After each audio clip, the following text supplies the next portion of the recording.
mu izina rya Nyagasani Yesu murakaza neza. Ku izina ry'Imana Data na Mwana na Roho Mutagatifu, amen. Ndakuramutsa Mariya, uje muharana n'Imana, wahebuje abagore bose umugisha, na Yezu umwana wabyaye arasingizwa. Mariya Mutagatifu, umubyeyi w'Imana, urajya udusabira tw'abanyabyaha, kuri ubu n'igihe tuzapfira, amen. Wowe Imana Data na Mwana na Roho Mutagatifu, nk'uko bisanzwe iteka, yubahwe n'ubu n'iteka ryose, amen.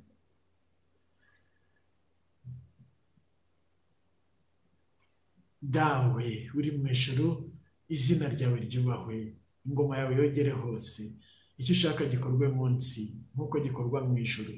Ifunguro ridutungure duhe none, tubabarire ibicumuro byacu nk'uko natwe tubabarira abaducumuyeho, ntudutererane mu bitwoshya, ahubwo dukize icyago, amen. Nyagasani Yezu Kristo wapfuye ukazuka, Mwana wa Data uhoraho, twisunze Bikira Mariya n'abatagatifu bose, Yosefu Mutagatifu, intumwa zawe ntagatifu Petero na Pawulo, Andrea, Yakobo n'abandi n'izindi ntumwa, abatagatifu bawe bagupfira, abatagatifu bawe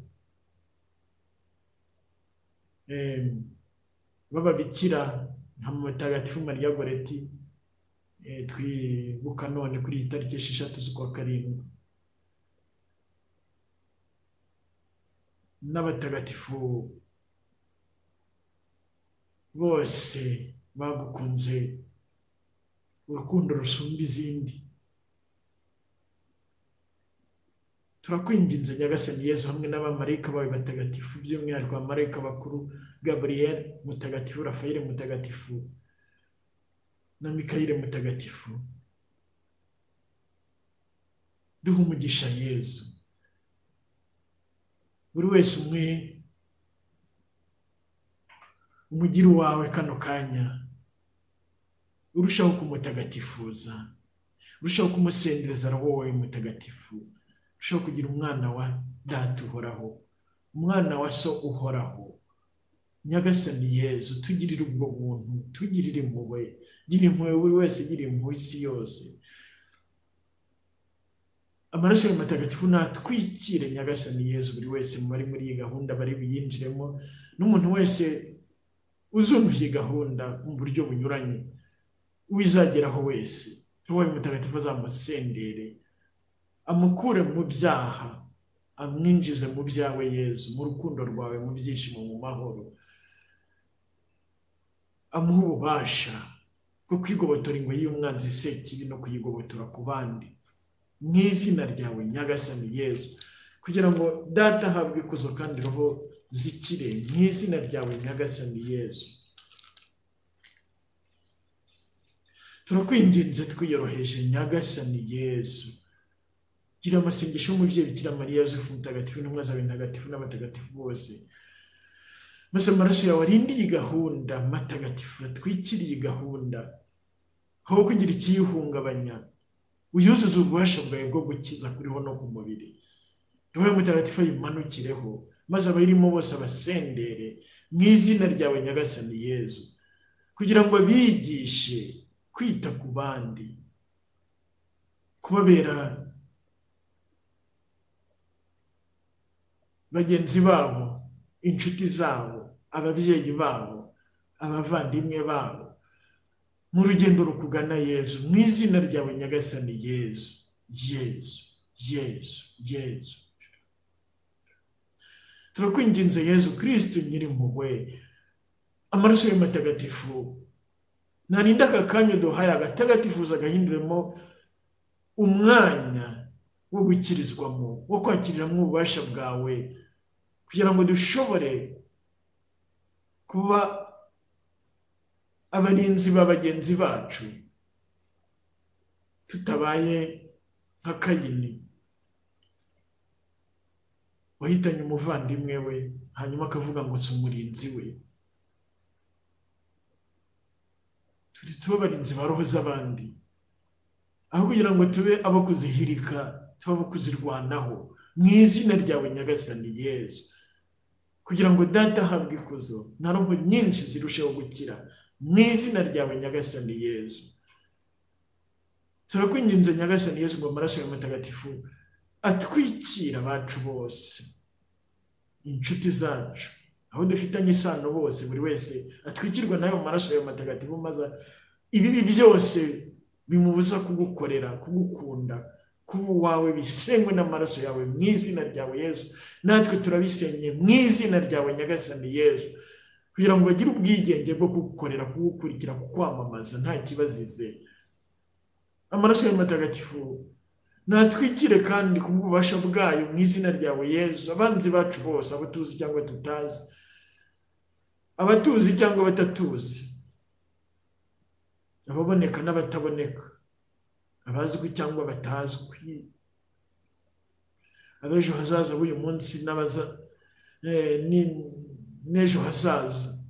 Amaraso yawe nasenye ibikorwa byabo, imigambi yabo mu izina ryawe nyagasani Yezu. Natwe turayisenye mu izina ryawe nyagasani Yezu, kugira ngo ibi byose bateganyaga kudukorera bihinduke umuyonga mu izina ryawe nyagasani Yezu.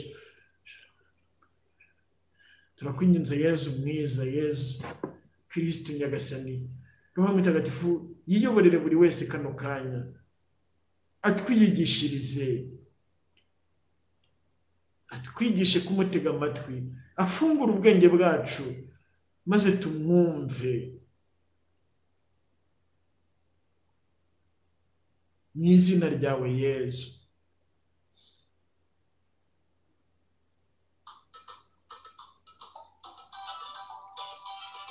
Ngwino Roho wa Yezu, ngwino Roho wa Data, ngwino udusendere mu izina rya Yezu.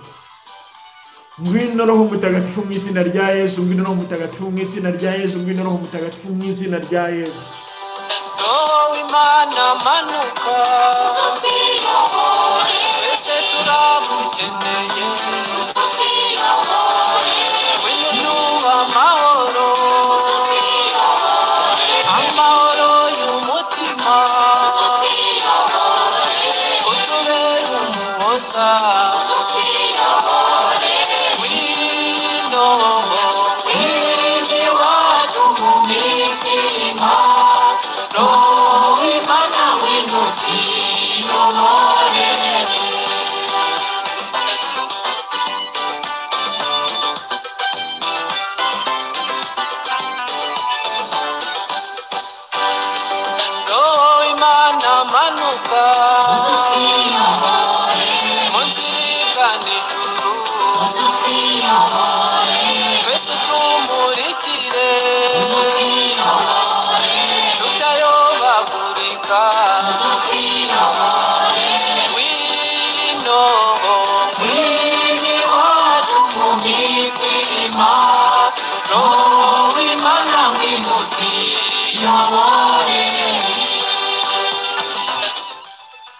Ngwino Roho Mutagatifu mu izina rya Yesu, ngwino Roho Mutagatifu mu izina rya Yesu, ngwino Roho Mutagatifu mu izina rya Yesu, ngwino Roho Mutagatifu mu izina rya Yesu, ngwino Roho Mutagatifu mu izina rya Yesu, ngwino Roho Mutagatifu mu izina rya Yesu, ngwino Roho Mutagatifu mu izina rya Yesu, ngwino Roho Mutagatifu mu izina rya Yesu, ngwino Roho Mutagatifu mu izina rya Yesu, ngwino Roho Mutagatifu mu izina rya Yesu, ngwino Roho Mutagatifu mu izina rya Yesu, ngwino Roho Mutagatifu mu izina rya Yesu. Ndakuramutsa Mariya, wuje muharana n'Imana, wahebuje abagore bose umugisha, na Yezu umwana wabyaye arasingizwa. Mariya Mutagatifu umubyeyi w'Imana, urajya udusabira tw'abanyabyaha, kuri ubu n'igihe tuzapfira. Amen. Urakoze Yezu, urakoze Yezu, urakoze Yezu, singizwa Yezu Kristo wadupfiriye ukazuka.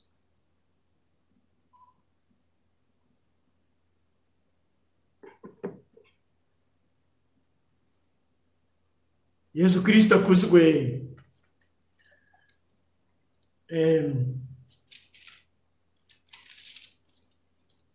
Muri iki kiganiro turibanda kuri ya vanjiri igaragaza impuhwe twereka Yezu umunyampuhwe wita kuri buri wese ntacyo amuca, agatanga ibye byose kugira ngo hatagira icyongera kumuhungabanya.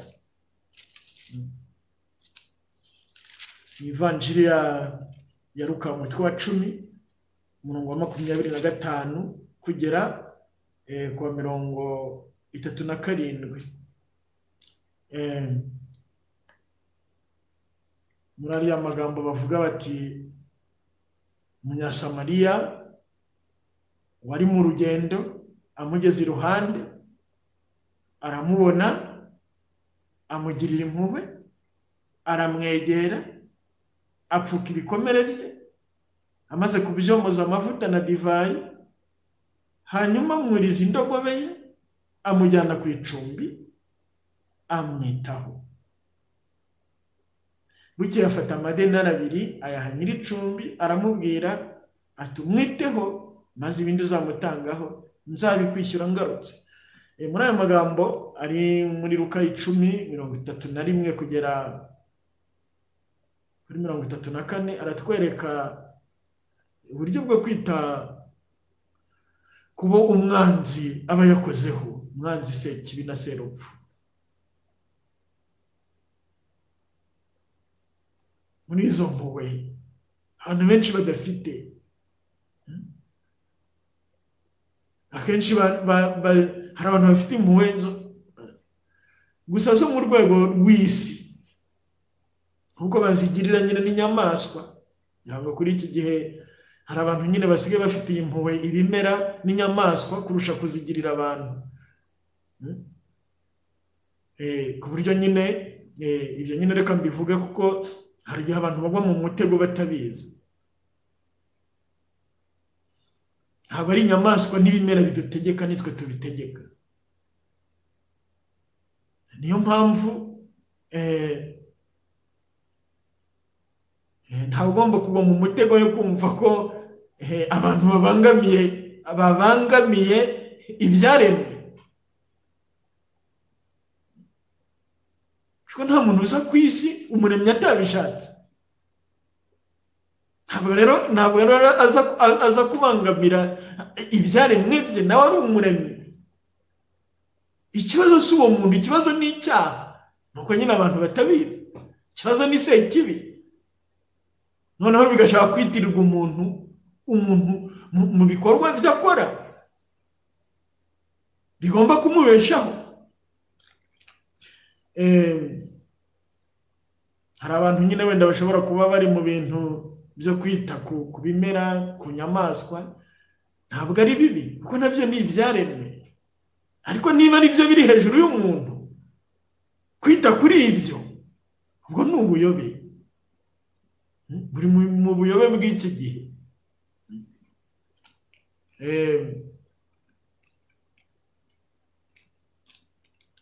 Nawo ni umutego nyine abantu barimo muri iki gihe.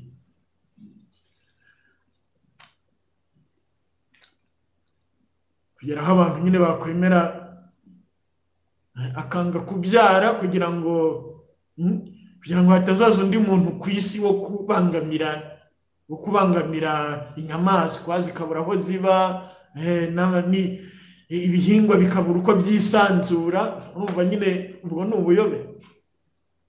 Usibye n'ibyo noneho abantu bakaba bapfa kugira ngo haboneke umwanya inyamaswa zizisanzuriramo n'ibimera bizisanzuriramo.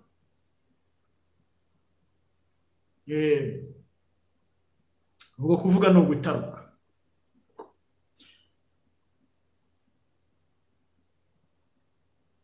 Uyu munsi rero nyine turareba uko umuntu ashobora guherekeza umuntu nyuma yo nkuriya Munyasamariya ahingutse, amashitani yari yashotse uwo muntu akagenda, hanyuma akamukiza ingoyi yari afite, hanyuma akamuherekeza mu rugendo. Turareba rero uburyo bwo guherekeza umuntu, guherekeza roho irokotse amashitani. Hari ibintu bikomeye, buryo kuri iyo ngingo hakorwa ibintu bike cyane, kandi nyine bigira ingaruka nyinshi mbi muri kiliziya yacu.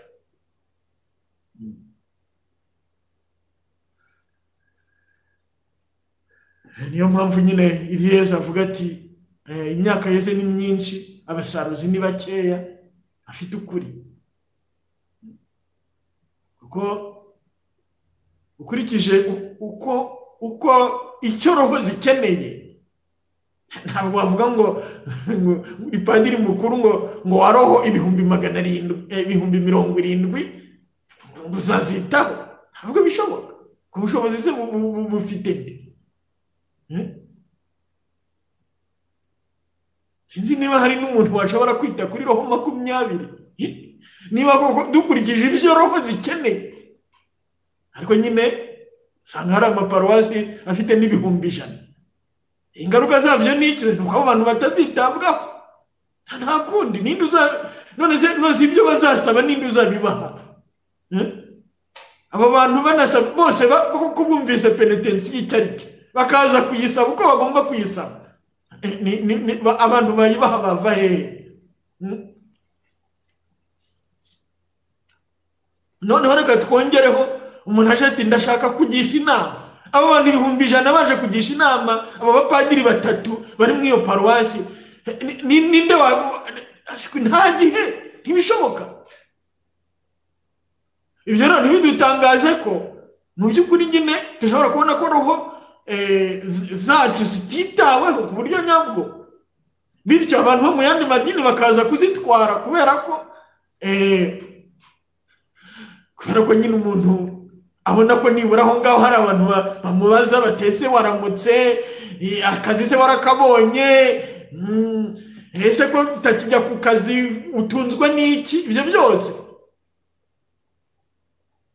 Noneho rero iki kiganiro kirafasha nyine mu ntabwo kiri bubyara abasaseridoti,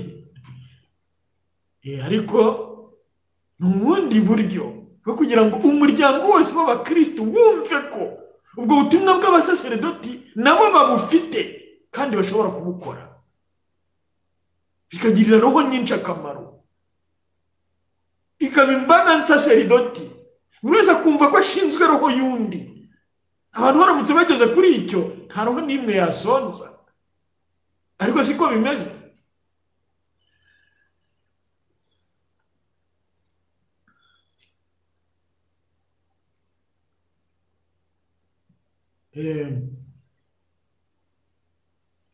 Ni imbere rero kwinjira muri ibyo byo guherekeza, turabanza tugire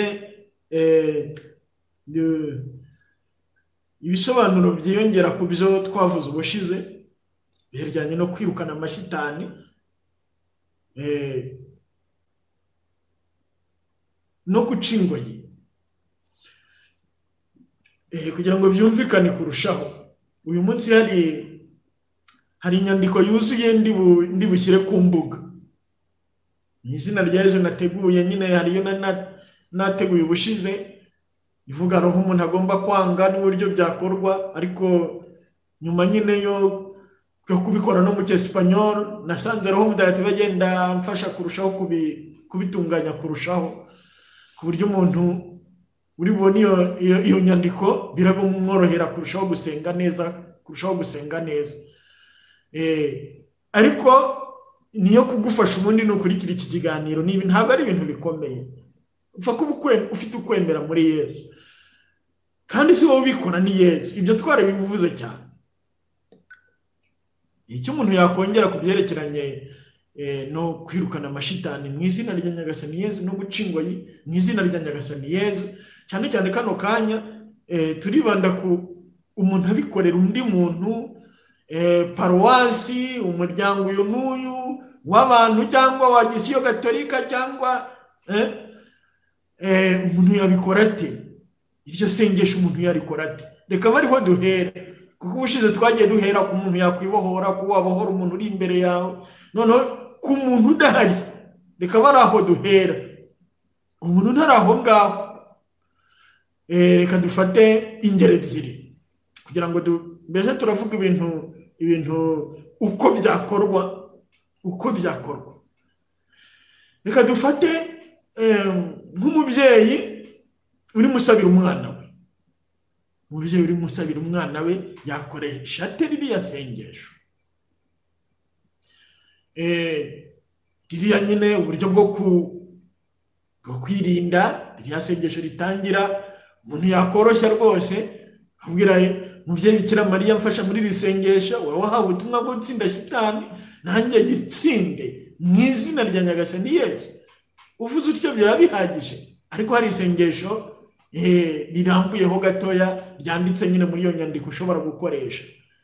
Nyuma rero kwitwikiriza amaraso ya Yesu Kristo nabyo ni ibintu byoroshye, ni nko kwambara, nko kuyambara. Ushobora kubwira Yesu uti Nyagasani Yesu, nyambika amaraso yawe mu matagatifu, cyangwa se nitwikirije amaraso yawe mu matagatifu. Amaraso nyine yatsinze umwanzi, imbaraga z'umuntu Imana watanze ubuzima kugira ngo ayo mashitani atsinzwe ruhenu mu izina rye. Nyagasani Yesu Kristo kano kanya nitwikirije amaraso yawe, niyambitse amaraso yawe ahantu hose ndi, mpatwikirije amaraso yawe abanjye bose, inshuti zanjye zose, ibyanjye byose, amateka yanjye yose, byose mbitwikirije amaraso yawe kugira ngo Sekibi bitagira ikintu ihugaye. Abanzi banjye bose mbatwikirije amaraso yawe kugira ngo imitego yabo isenyuke mu izina ryawe. Mu by'ukuri ririya sengesho rivuga mu magambo arambuye ibyo ngibyo. Kumva ko ari mbese nk'umuntu nahaga urugero rw'abafundi iyo bagiye nyine nko gusiga irangi ahantu, ukuntu babanza nyine gutwikira kugira ngo iryo rangi ritagira ahantu uri. Ntabwo amaraso ya Yesu Kristo twayegereranya n'ibyo batwikiriza, ariko ni urugero rwo kugira ngo iyo myanda nyine ya Sekibi itagwa ku bantu, kubera ko Yesu Kristo niwe wenyine ushobora kubambira ibyo bintu, kubambira abo bantu kugira ngo uwo mwanda wa Sekibi utagira ahantu ugwa. Ibyo rero ubundi umuntu yagombye kubikora igihe cyose. Nk'umuntu nari ndimo ambwira ati aho nkora ati hari amashitani, hari ibibazo mbeze ntibemerane, rega gukora mu nyenga ugomba kwinjiramo wambaye amaraso ya Yesu. Jya utangira akazi kawe witwikiriza amaraso ya Yesu Kristo, utera amazi y'umugisha ku biro byawe buri munsi mbere yo gutangira akazi. Wumve ko ari urugamba winjiyemo.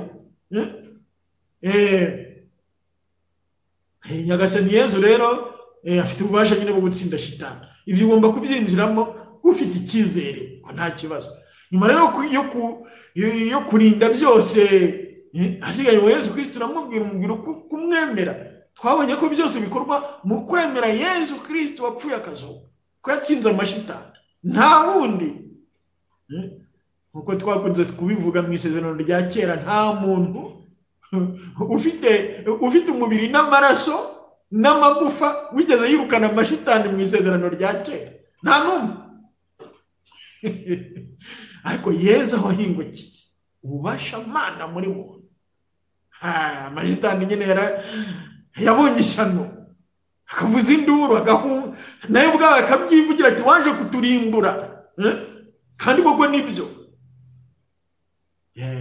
Noneho rero Yesu ahubwo ububasha abamwemera. Iyo ibyo ngibyo ugomba kubikora mu izina rya Nyagasani Yesu, wumva ko nyine ko Yesu akora, nta kundi. Nta ugomba kugutera ubwoba ayo mashitani, nk'uko ibyo twarabisobanuye bihagije. Uko rero nyine bikomeza gukorwa, Nyagasani Yesu Kristo umubwira ko umwemera. Nyagasani Yesu uri Nyagasani ugenga byose, nta kintu kikunanira. Niwe mutegetsi n'umukiza rukumbi wanjye, Nyagasani Yesu. Ndakwemera Nyagasani Yesu.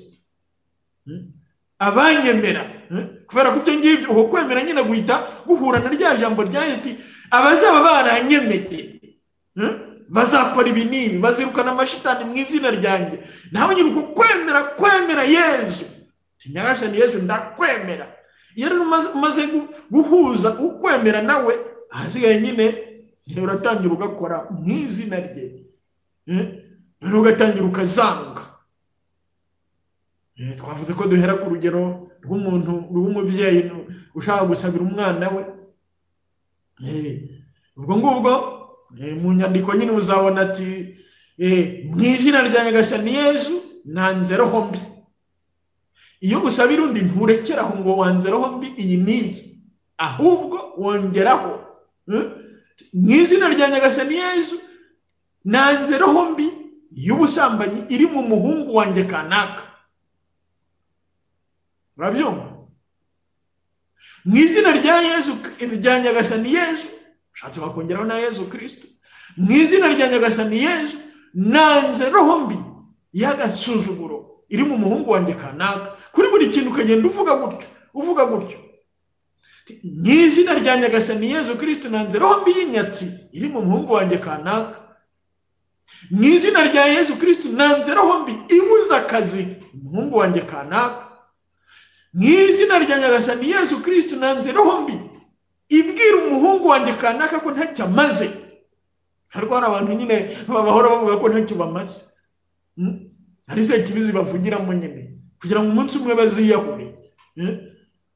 Mu izina rya nyagasani Yesu nanze roho mbi yo kwiyahura umuhungu wanjye kanaka. Mu by'ukuri icyo gihe uwo twabonye ko nyine muri iryo sengesho uyambaza roho mutagatifu.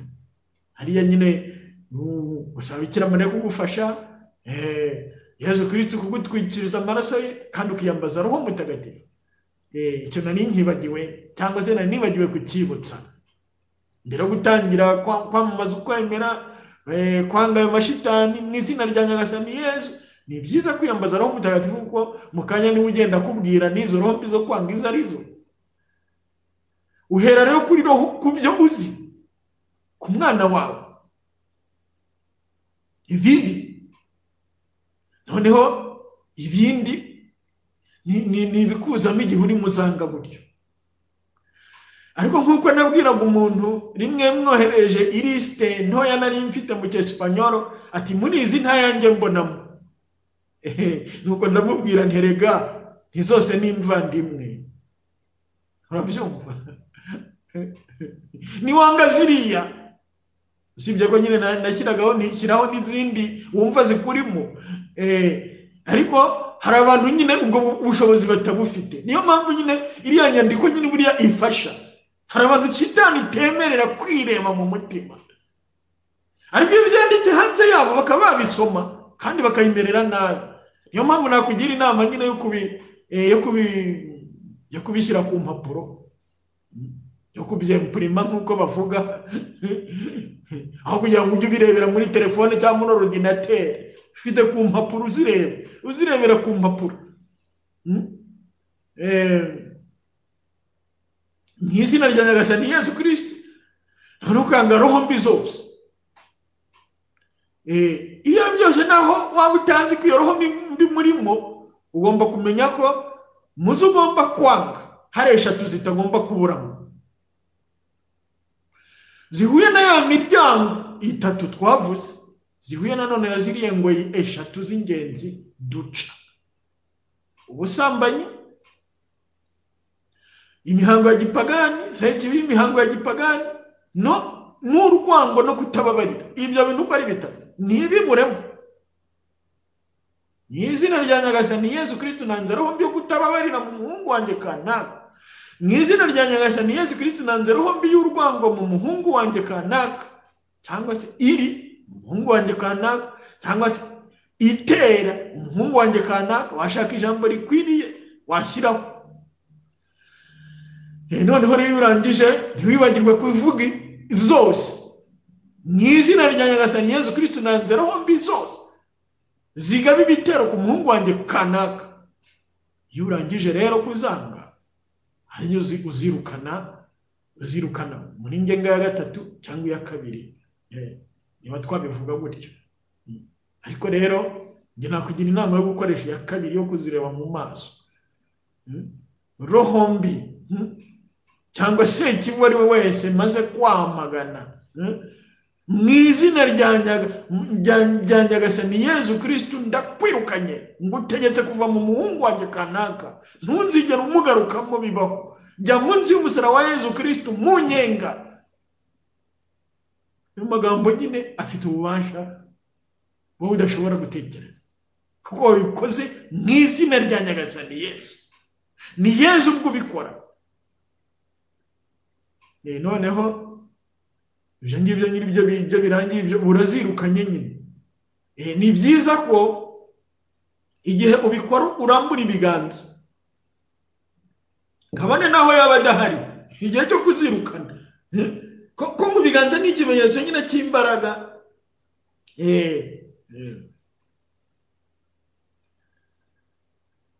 uko bavuga nyine bati Yesu Kristo yicaye iburyo bw'Imana Data.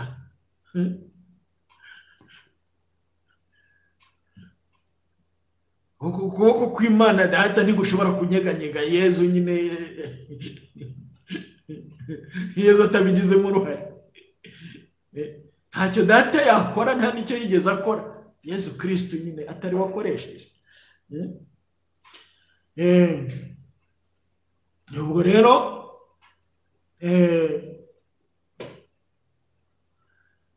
ibyo nyine byo kuzirukana birarangiye, hakurikiraho kubabarira. uwo muntu niwe wagombye kubyivugira, ariko mbere na mbere wowe uvuga ibikureba, kubabarira uwo muntu mu izina rya Nyagasani Yezu, cyangwa se Nyagasani Yezu mbabariye umuhungu wanjye kanaka. kuko ushobora gusanga bimwe mu bituma amashitani amushobora ni uko utamubabariye. mu izina rya Nyagasani Yezu Kristo mbabariye abantu bose bamugirira nabi cyangwa bamushuka. mbese ukagenda ubabarira mu bifitanye isano n'uwo mwana wawe. mu izina rya Nyagasani Yezu mbabariye abantu bose bamwimakaza cyangwa bamwirukanye ku kazi, ibifitanye isano byose n'umwana wawe ukabababarira.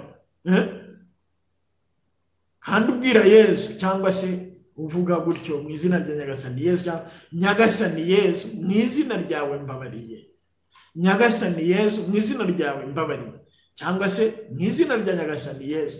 ariko ahangaha icyo nakugira inama kiza kurushaho ni ukububwira Yezu, kandi mu izina rye, Nyagasani Yezu mu izina ryawe mbabariye umuntu wese ushuka umuhungu wanjye, mu izina rya Nyagasani, mu izina ryawe Nyagasani Yezu. noneho rero ukavuga ugasaba n'imbabazi, Nyagasani Yezu mu izina ryawe nsabye imbabazi umuntu wese umuhungu wanjye yagiriye nabi. Nyagasani Yezu mu izina ryawe nsabye imbabazi nanjye wanagiriye nabi kubera impamvu y'umuhungu wanjye, cyangwa se nanjye wanagiriye nabi kubera izindi mpamvu. iyo ntambwe irangiye hakurikiraho iriya yo guca ingoyi. wazica rero mu mwana wawe, imbere na mbere ni ukuzanga mu izina uko ari eshatu zibanze n'ibyaha byose muri rusange. mu izina rya Nyagasani Yezu Kristo nanze ingoyi y'ubusambanyi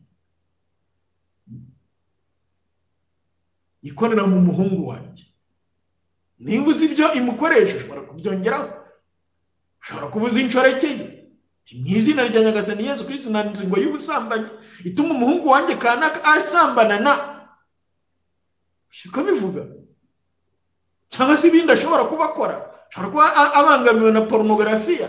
mu izina rya Nyagasani Yezu Kristo nanze ingoyi y'ubusambanyi ituma umuhungu wanjye areba porunogarafiya, amashusho y'ubusambanyi n'ayo mavideo n'amafilime n'ibiki.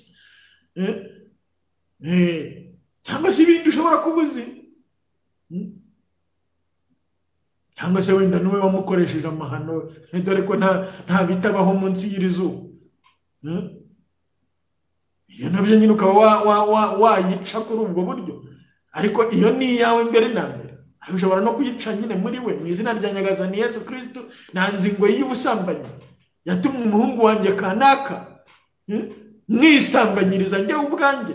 ibyo ni amahano ariko abaho. cyangwa se mwishimishaho ku buryo ubu n'ubu.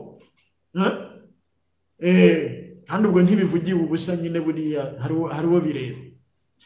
Nyagasani Yezu Kristo rero bonyine nyuma yo kwanga iyo ngoyi ukongeraho uti kandi mu izina rya Nyagasani Yezu Kristo mushubije, cyangwa se mushubije ibyo yahatakarije byose.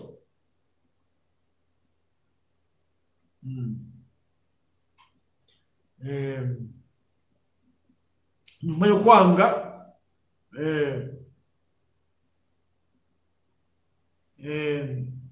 iyo ngoyi bakurikizaho n'izindi. iriya yo kwanga kutababarira, no n'inzangano mu izina rya Nyagasani Yezu Kristo. Nanze ingoyi y'inzangano, ingoyi yo kutababarira iri mu muhungu wanjye, iboha umuhungu wanjye, kandi mu izina rya Nyagasani Yezu Kristo mushubije ibyimutesha byose. Mu izina rya Nyagasani Yezu Kristo nanze ingoyi y'imihango ya gipagani yatumye umuhungu wanjye abandwa, abandishwa, aragurizwa, acibwa indasago. Ibyo ukaba wazivuga. Kandi mu izina rya Nyagasani Yezu Kristo mushubije ibyo hatakarije byose. Noneho ugaca muri rusange, mu izina rya Nyagasani Yezu Kristo nanze ingoyi yose yatumye umuhungu wanjye cyangwa ituma umuhungu wanjye akora ibi n'ibi, cyangwa se akora ibyaha muri rusange. Kandi mu izina rya Nyagasani Yezu Kristo mushubije ibyaha atakariza cyangwa ibyo hatakarije. Iyo urangije kuzanga gutyo noneho urazica mu izina rya Nyagasani Yezu Kristo. Ushobora kuvuga uti mu izina rya Nyagasani Yezu Kristo mu izina rya Nyagasani Yezu Kristo nciye ingoyi zose maze kwanga. Izo maze kwanga nyine iz'umuhungu wawe. Ariko ushobora no kubyongeraho, mu izina rya Nyagasani Yezu Kristo nciye ingoyi zose maze kwanga zari ziboshye umuhungu wanjye, kandi mu izina rya Nyagasani Yezu Kristo mushubije ibyo yahatakarije byose. Noneho ushobora no kubwira Sekibi ubwe, Sekibi, mu izina rya Nyagasani Yezu Kristo ingoyi zose maze kwanga waboheshaga umuhungu wanjye ndaziciye mu izina rya Nyagasani Yezu Kristo, ndaziciye burundu mu izina rya Nyagasani Yezu Kristo. Kandi mu izina rya Nyagasani Yezu Kristo mwambuye ibyo wari waramwatse byose ndabimushubije mu izina rya Nyagasani Yezu.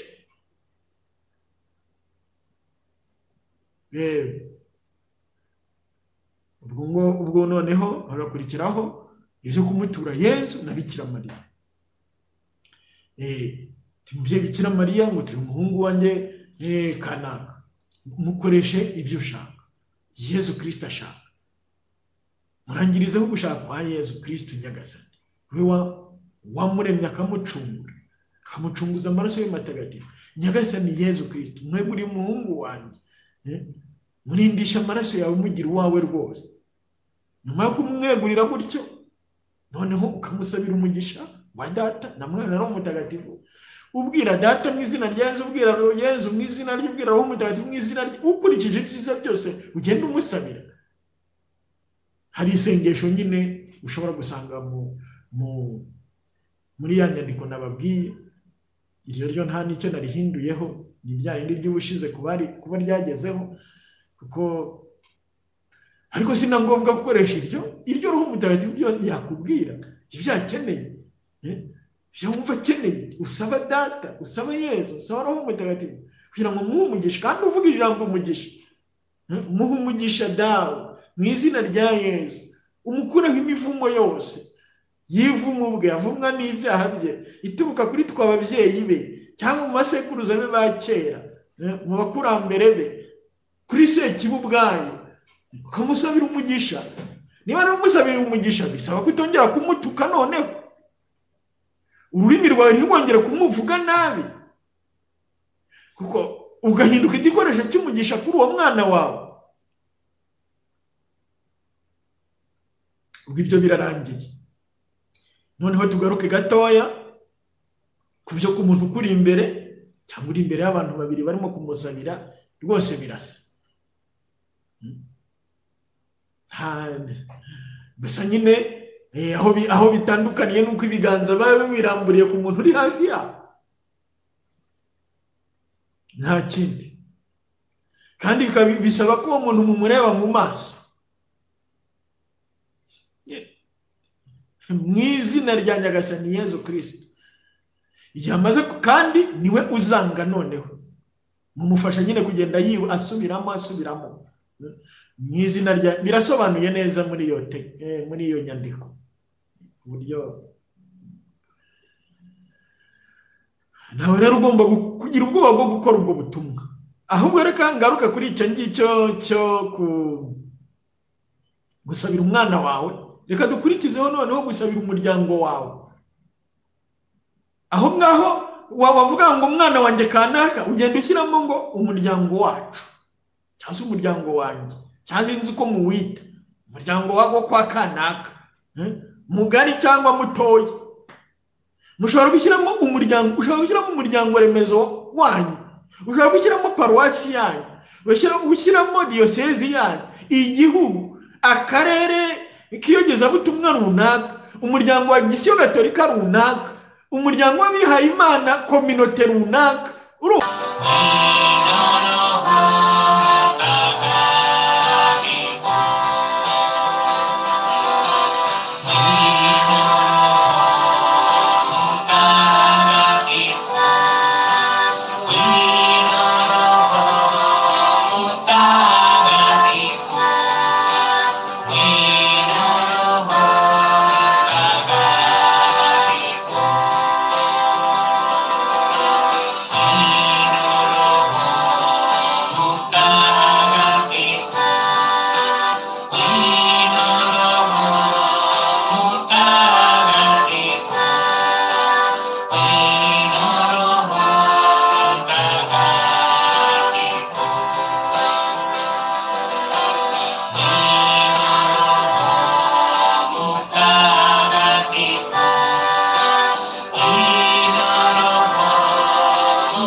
Iyo rero umuntu asabira ahantu ibintu, iryo sengesho kandi naryo ni ingenzi cyane cyane cyane. Ushobora gukora isengesho ryo kubohora ibintu byose uzi ko biboshye, kuse ikibiyaga by'igitero, urugo rwa kanaka, mu izina rya Nyagasani Yezu nanziraho mbizo mu rugo rwa kanaka, ubundi ugaca ingoyi zo muri urwo rugo, nk'uko tumaze kubibona mu kanya nyine ku mwana wawe. Uwo mwana ushobora kumusimbuza umujyi runaka, kwanga roho mbi zose zo mu mujyi runaka, ugaca ingoyi zo mu mujyi runaka, ugaha umugisha umujyi runaka. Iryo sengesho ryaba ari ingenzi cyane. Abantu bose bo muri uwo mujyi bitwa ngo barasenga, baramutse bakoze nk'iryo sengesho, byanze bikunze hari ikintu cyaba, kubera ububasha bw'izina rya Yezu baba barivugaho.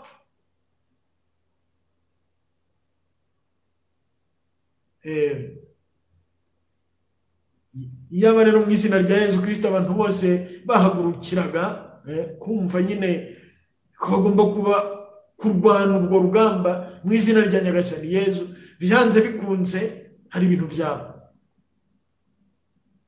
Sheki yarushaho kubona benshi bamurwanya, akarushaho gutakaza ububasha mu izina rya Nyagasani Yezu.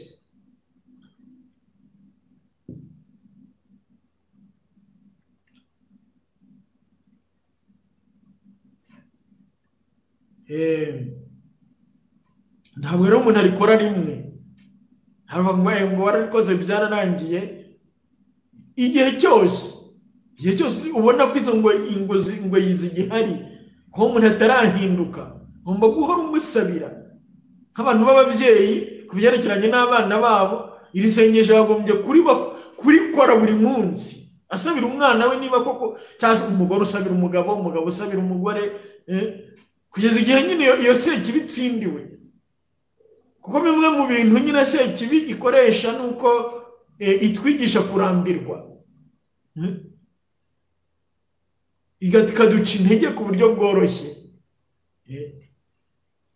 Urugero nyine nk'iyo umuyoboro ucitse, usibye ko hari bamwe wenda batazi kongera kuwushaka, ariko sekibi birakubwira iti biracitse igendere,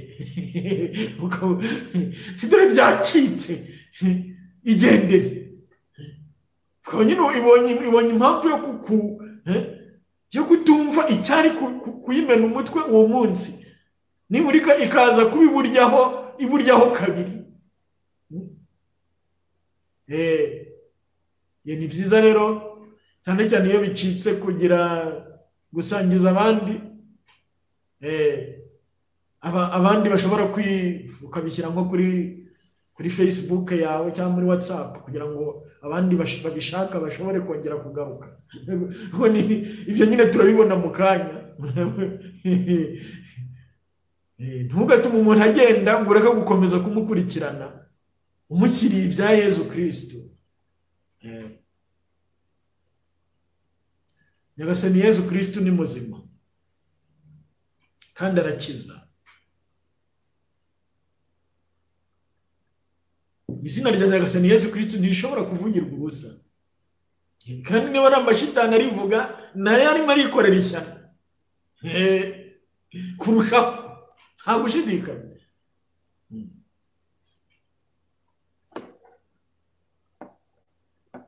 Ese nk'umuntu w'ikihebe nyine bati ndabica nanjye mpfe, fane nabo. Niyo sekibi nyine yihandagaje ikavuga Yezu, ibizabona ishyano rikomeye. Niba yemeye kwishingagura inkota, Nyagasani Yezu, Nyagasani Yezu. Umubyeyi Bikira Mariya rero ufashe buri wese kwinjira muri urwo rugamba. Hari igihe ushobora gutangira iryo sengesho ukabona bibaye bibi kurushaho, Shitani ntiza kubeshye. Ibyo nibyo wasanga nyine muri Mariko 9:14 kugera kuri 29.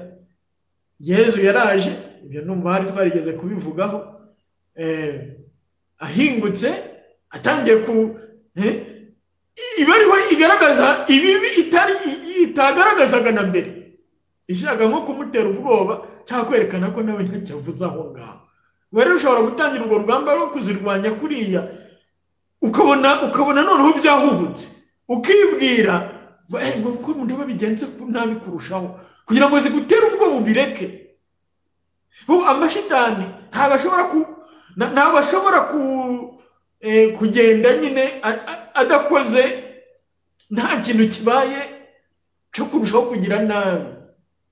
Ariko uko arushaho kugira nabi muri ubwo buryo, iyo agiye akoze gutyo niho atakaza kurushaho.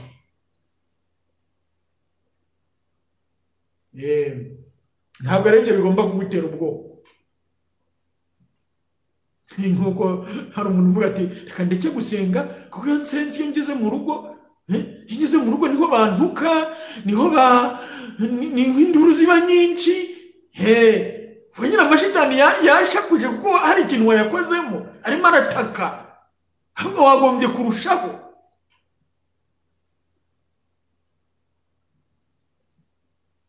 Nk'ahantu hamwe rimwe nigeze kwigisha ahantu muri paruwasi, mvuga nyine icyaha abantu batinya gushakira penetensiya, kandi baragikoze. Hajya muri penetensiya bavuga mu magambo atuzuye, ati nakoze ibikorwa bigayitse, ati nakoze ibikorwa biteye isoni. Ariko ntavuga ibyo ari byo. Shitani nyine ikahisha muri icyo kintu, muri icyo kintu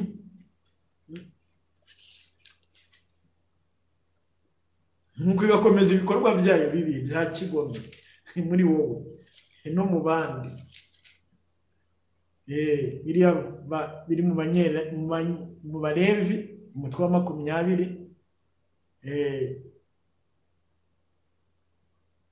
umurongo wa 15.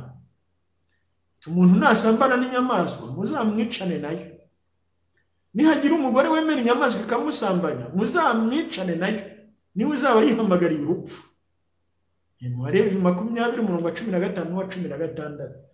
Hari abantu baba barakoze icyaha nk'icyo ariko bajya muri penitensiya bakavuga ngo yakoze ibikorwa bigayitse ngo bitera soni, ariko ntatinyutse kuvuga nyine n'inyamaswa ngo yivuge mu izina. Ngo akenshi hari igihe ari inyamaswa biteye isoni, urumva yanavuga akavuga ati narabigerageje n'inyamaswa, ariko inyamaswa ntavuga iyo ariyo. Muri ibyo bintu amashitani yihishamo. Ubwo rero ibyo nabivugiye ahantu nyine mvuze icyo kintu abantu bavuze induru mu kiliziya, mbese nyine bampindura urw'amenyo nyine yarasaze we byararangiye, ibyo bavugaga nyine n'urusaku rwaho wa noneho bukeye umukristo umwe w'iyo paruwasi nyine baje kundeba ari benshi, kandi nyine Sekibi nyine yari yakozweho koko, yahatakarije abantu benshi icyo gihe. Ariko hari umwe by'umwihariko waje kundeba arambwira ati byaramfashije, ati ntukangwe ngo barashakuje, ati niko bigenda iyo roho mbi zijya kugenda zirasakuza. Noneho rero kuko uwo muntu ibyo yambwiraga byari ukuri, kubera ko muri iyo paruwasi nasubiyeyo nsubiramo ibyo nari naravuze bwa mbere, ntihagira n'umwe usakuza. Kubera iki? Za roho mbi zari zaragiye. Mu izina rya Nyagasani Yesu. Inyigisho rero, inyigisho nyine iri mu kuri ubwayo yirukana amashitani. Ibyo bimenye. Amashitani ntashobora kukuvamo utigishijwe by'ukuri ngo ubwirwe ukuri. Kuyezu ni ukuri. Yageze uko kuri kwinjiyemo kurayanyeganyeza, kurayashegesha. Niyo mpamvu shitani idashaka abantu bigisha bavuga ukuri. N'umuntu ugerageje kukuvuga nyine igashaka nko kuba yamuniga ubwe, cyangwa ikamuhindura ruvumwa ngo ibyo kanaka ngo yigisha, ariko ntivuge n'ibyo ari byo, ntishobora kubisubiramo. Urabyumva? Ibyo uzagenda ubyumva urebye biba binashekeje. Ushobora gusanga ngo padiri Shekemi ngo ibyo yigisha reka utari ko se yigisha iki, ntagire na kimwe asubiramo, ngo nta mashitani. Icyo amashitani agamije ni ukugira ngo uwo mupadiri utazamutega amatwi. Urabyumva? Noneho ntashobora kwibeshya ngo akubwire ibyo yigisha, kuko nyine yaba arimo yijomba ibyuma. Ariko kubisebya byo azabikora atavuga ibyo ari byo.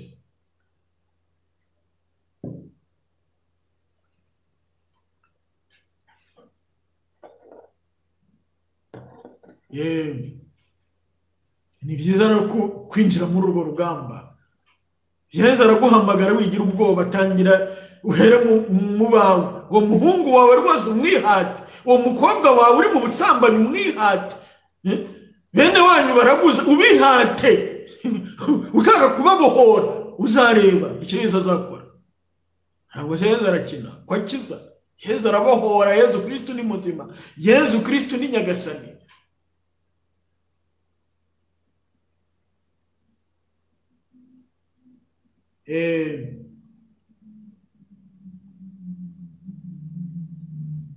Umubyeyi Bikira Mariya rero ufashe buri wese kwinjira muri urwo rugamba kubw'amasengesho ye, kugira ngo twese tube nk'ikirenge cye cyo kuyahwatagira mu izina rya Nyagasani Yesu.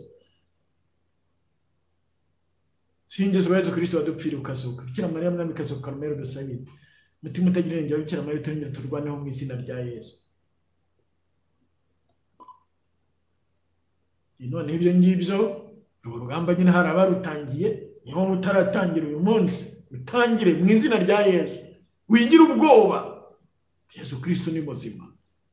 Yesu Kristo upfa kuvuga izina rye kandi ukareka ubuzima bwawe akabwuzura.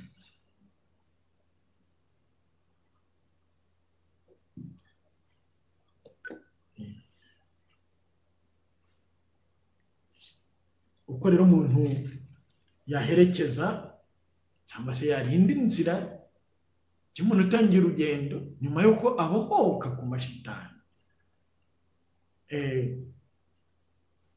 Uko nyine uriya Munyasamaritani yabigenje. Ntabwo yapfutse ibisebe ngo amusigaho yigendere. Ubwo abamugiriye nabi badahari kandi nkabamupfutse yabirahagije, ndi no ku rugendo reka nyaruke. Ati undi ari bubikomeze, undi se undi mbese uramumusigiye se?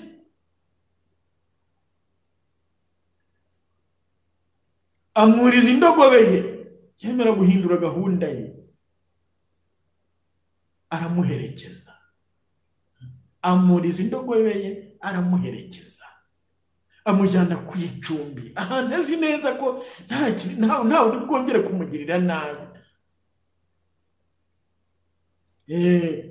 Amwitaho, yemera kuko harara ijoro kugira ngo arebe uko nijoro biri mu mugendekere, kugira ngo abo bajura batagaruka iryo joro. Bukeye afata amadenari 2 ayaha nyir'icumbi. Shaka kuvuga na nyir'icumbi, turiya muntu n'uwanjye, ndamushinganye, umwiteho maze ibindi uzamutangaho nzabikwishyura ngarutse. Namwitangiye birenze. Muri aya magambo harimo ubutumwa bwose, nkuko nakunze kubivuga, bujyanye n'ibyo roho zagombye gukorerwa. Kuri ibi ngibi byo kwita kuri roho, mu by'ukuri kurinda inzira roho zinyuramo, hakorwa bike cyane. Ntacyo turimo dukora mu by'ukuri muri urwo rwego. Akenshi twebwe icyo dukora nuko ubwo nyine tumutandukanyije n'abajura, turamubohoye, turamwomoye, ngaho rero ngaho sindagira, nanjye urabona ndi ku rugendo, ubu ngubu rwose yisindagira. Arasindagira se? Arasindagizwa nande? Aragera yate?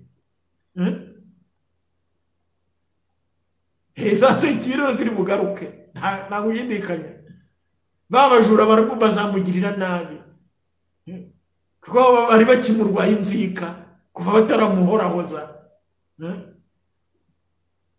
Njyewe rero mu myaka y'ubusaseredoti maze mu minsi mikeya ku bwa Yesu Kristo nzuzuza imyaka 20, si myinshi ariko si ubusa.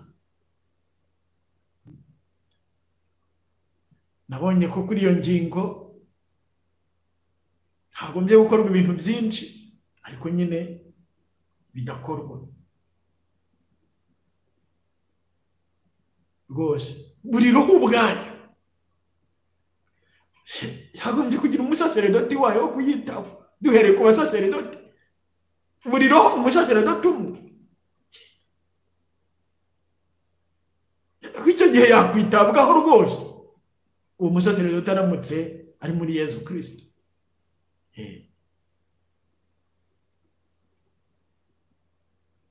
Kugira ngo amurere. Iyo ni isonga ry'ukuntu roho yakwitabwaho. Buri roho umusaseredoti.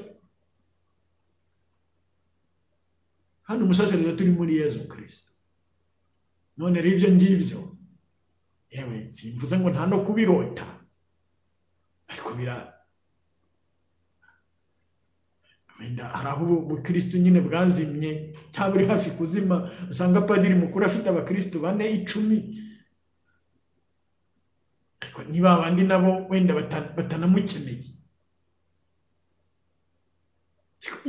iyo roho ikeneye ariko itabona uyifasha.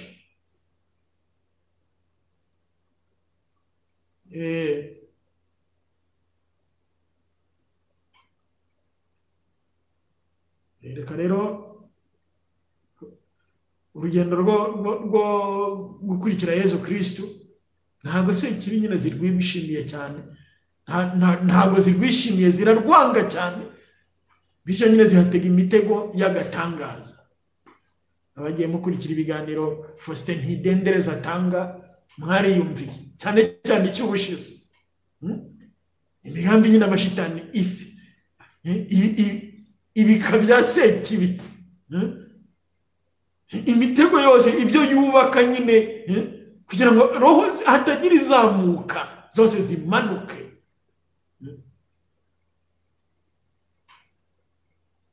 Iyo rero umuntu avuye mu biganza byayo, yewe umujinya uwo muntu zisigara zimurakariye ku buryo ari uwamufashe kubaho umusamaritan ari umujinya wikubye inshuro zitabarika, asigaye zigatega indi mitego. Rero twateze iriya ayigwamo none ayivuyemo, reka dutega indi irushijeho iya mbere ubukare. Umuntu rero niba adafite umuntu wo kumugira inama, wo kumuherekeza, nta gushidikanya nirarongera akisubirirayo. Nuko byagiye bigendekera benshi. Njyewe nyine haraho nabonye nyine batangira urugendo batakomeje benshi. Ku ruhande rumwe nanjye nkaba mbifite mu ruhare kuri abo narinzi, kuko ntacyo nyine nashoboye gukora nk'umusamaritan, kubera ko nyine nta bushobozi nari mfite, nta gihe, kubera ko hari abandi benshi, umuntu nyine ntabone igihe cyo kwitabwaho. Kugira ngo nyine noneho roho mbizo zikamukoraho umusiri, zikamuhamagara, zikamwegera, zikamwiyegereza, kugeza igihe nyine yibagiriwe na rwa rugendo yararimo akora n'abo bari bafatanyije bose. Ese reka dufate urugero nk'ababyeyi babyumva kurushaho, ukuntu akana kavuka uwo munsi kavutse ari agahinja, wakarekera konyine byagenda gute? Roho rero ivuye mu menyo ya rubamba nuko ibimeze. Ariko twebwe duhita twijo ngaho rero nyine ngaho gerageza, dore ngo haye penetensiya, ibyo byahura biretse nyine rwose wabinyemereye, ngaho rero rwose ubwo tuzahura nka nyuma y'umwaka tuzarebe uko aho uzaba ugeze. Ubwo ugize ikibazo wampamagara, nzakomeza ngusabire. Ibyo byose ntabwo bihagije. Ni ukuri iki kiganiro cyumve neza. Niba wowe uri muri Yezu Kristo, hari icyo Yezu Kristo ashaka gukora. Ibyo ukora ntibihagije. Hagomba kuboneka abantu bitangira umukiro wa roho z'abandi, bagatanga nk'uriya musamaritan, bagatanga ku byabo, bagatanga igihe cyabo, bakemera ko gahunda zabo zihinduka, bakemera kurara aho batari bateganyije kubera umukiro wa roho z'abantu. Ariko sabo bantu kugira ngo babone ni ikibazo. Urabyumva? Ubwikunde bwaganje isi. Muzo icyo kiganiro ukuntu nyine roho zivuga ibyo zikora. None se nyine wowe kwita ku bawe, kwita ku byawe, hari icyaha se ukoze nyine, ariko ibyo byose bizashira. Urabyumva? Ibyo byose bizashira.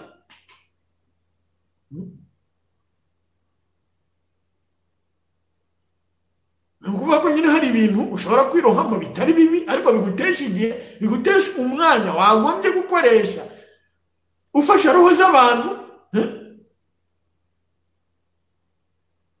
Se kiba kahungukira. amashitani yo ntaruhuka, amanywa n'ijoro arakora, ariko uko yakora kose Yesu yari yatsinze. Habonetse abantu kuko bemera ko Yesu bakoresha kugira ngo bite ku bandi.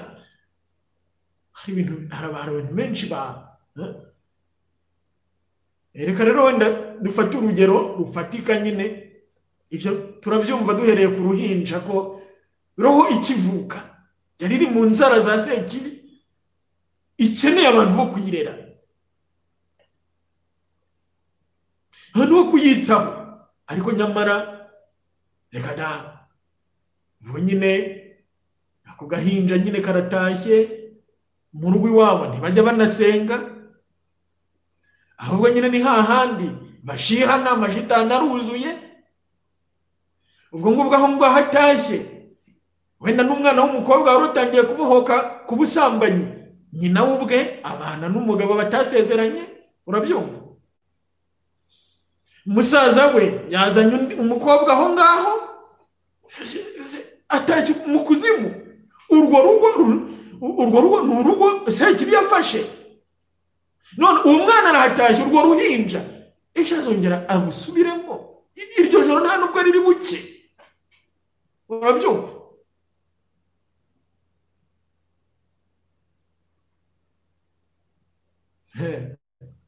Ubwo ni muri urwo rwego nyine nongere mbibabwira. Ibyo narabivuze ubushize, natekereje ko hagombye kuba ahantu roho zishobora gukurira, zishobora kubonera akabaraga, ariko hatariho. Gusa rero mbere na mbere haramutse nibura habonetse abo bantu, nibura uwo muntu ushobora kuvuga ati ndamuherekeza mugeze mu rugo, ningera mu rugo tuhasengere.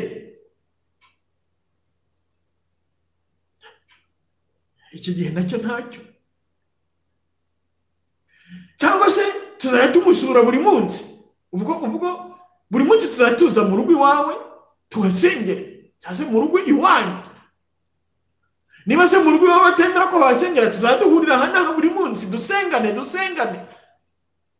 Ntibagere kumubwira ngo rero ngo uzaze mu igurupe, ni itsinda ryacu risenga, riduhura kuwa kabiri. Umuntu azamara icyumweru atongeye gusenga, atongeye gusabirwa, se bizaba byagenze gute? Ibyo bisebe mwarabyomoye, murabipfuka, ariko se ntakeneye ko babipfukura bakongera bakabyoza. Ninde uzabimukorera? Mubyumve mu buryo bwa roho.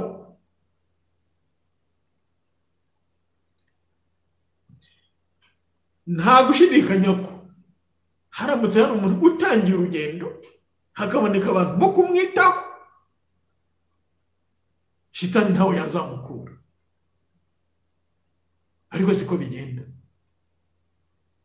haba ariko bigenda. Ibirura byo ni byinshi, ntibinabarika, biri naho umuntu atabikekaga.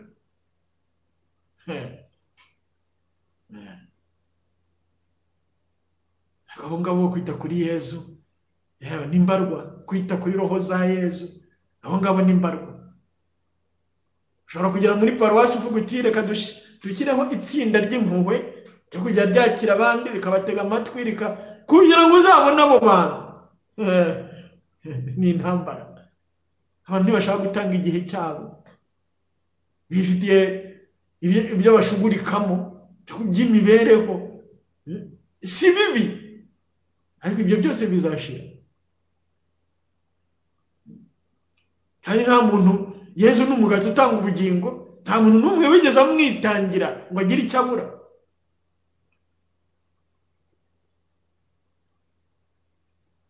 Niyo mpamvu muri urwo rwego, nkuko nabivugaga nanone, abantu bose bitangira abandi bagomba kwitabwaho n'abandi. Icyo gihe uba ukora ibyo Yesu yagakoze.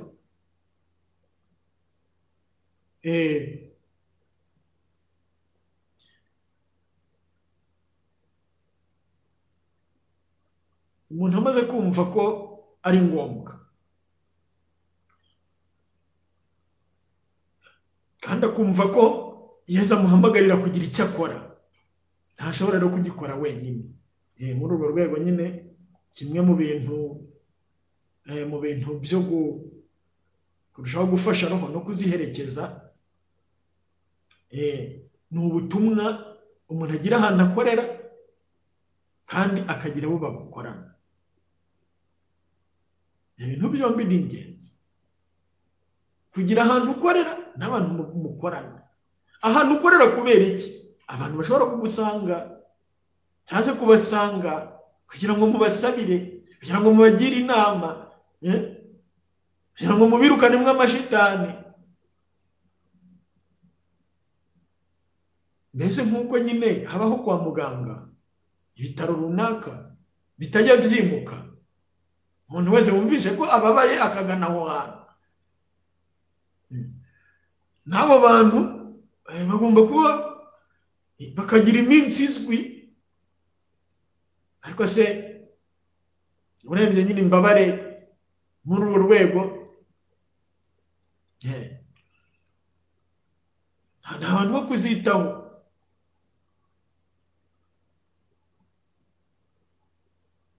Yesu arimo araguhamagara rero,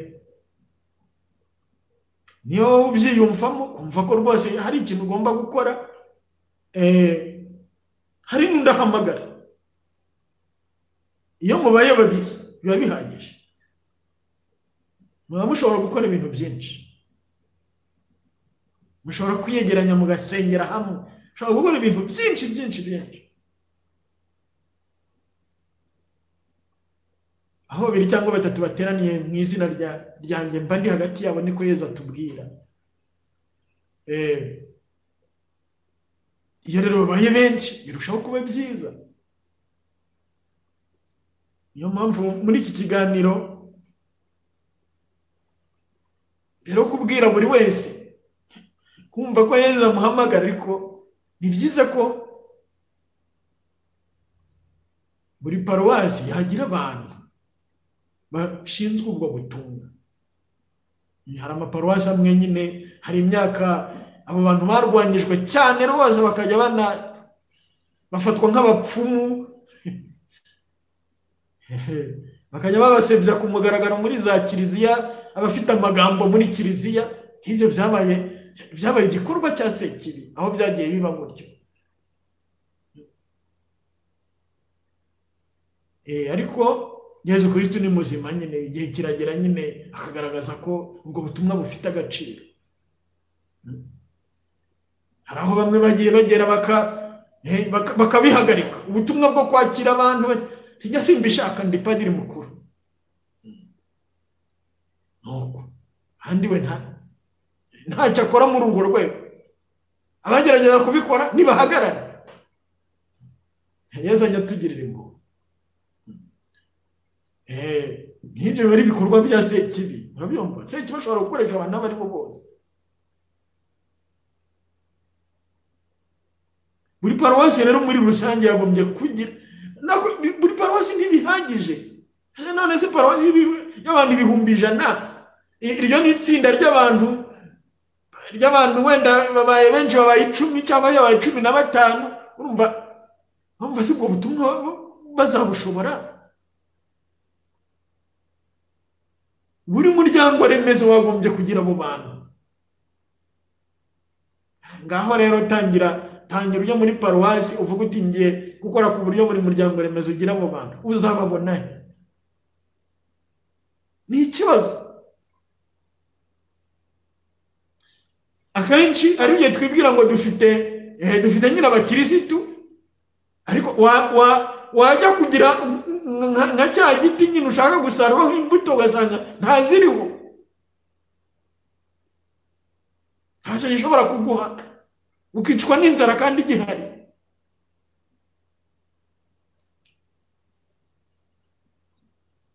Ibyo nabyo ni ibikorwa bya sekibi. Kuba umukristo utera imbuto utagize icyo umaze, utagira icyo umarira mugenzi wawe, kuko nawe ntacyo wimariye. Ibyo byose nyine ni ibikorwa byo gusenya muri kiliziya yacu mu izina rya Nyagasani Yesu. Izo ngo ziboshye abakirisitu, zituma umuntu amara imyaka n'imyaka nta mbuto ashobora kwera, ahabwa amasakaramentu atajya amugeramo ngo amuhindure akamugire uwa Yezu koko. Abo nabo bakeneye kubohorwa, bakeneye gutegwa amatwi, bagasabirwa, bakagirwa inama, bagafashwa kuba abakristo nyabo, bakigishwa uburyo umuntu ahura na Yezu, Yezu akaguhindura, hari umutagatifu akakugira undi.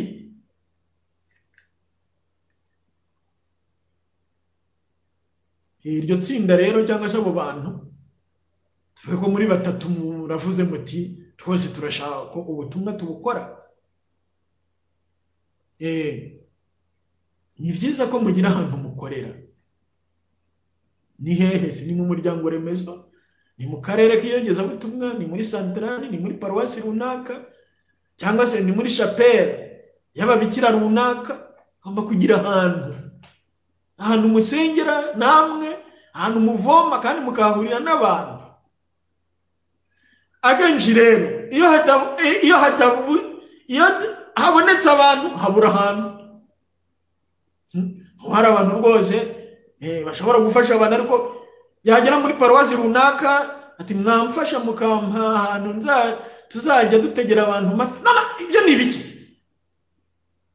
Reka da aho hantu bakahabura, cyangwa se bagatangira abona ko abantu baza ari benshi n'iki, amashitani yatangira gusakuza, ibyo bintu byanyu ni mu bijyanye. Urabyumva?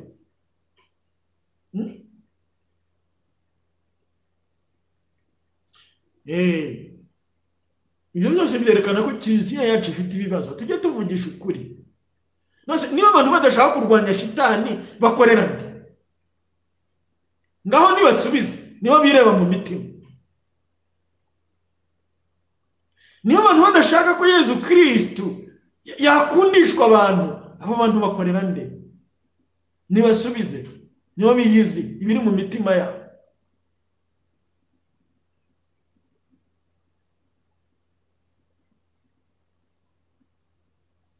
Nyagasani Yezu Kristo rero guhamagaye wowe. Ibyo rero byose ni ugenga byose. Muri urwo rwego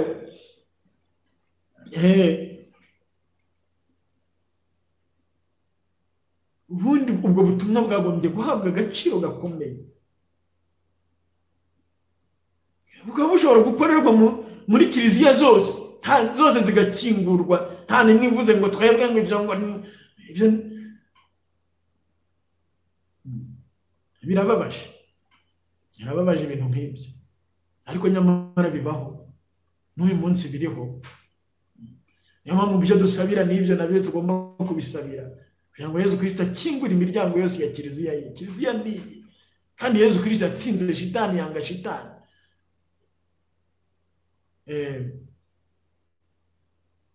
Abo bantu rero tuvuge ko babonye ahantu bakorera, kandi babonye nabo ubwabo icyo gihe bagitanze.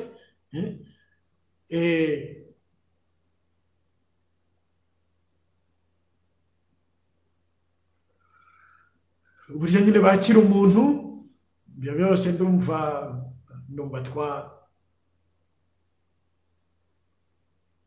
mu minsi iri imbere dushobora kuzagenda tubivugaho kurushaho. Ariko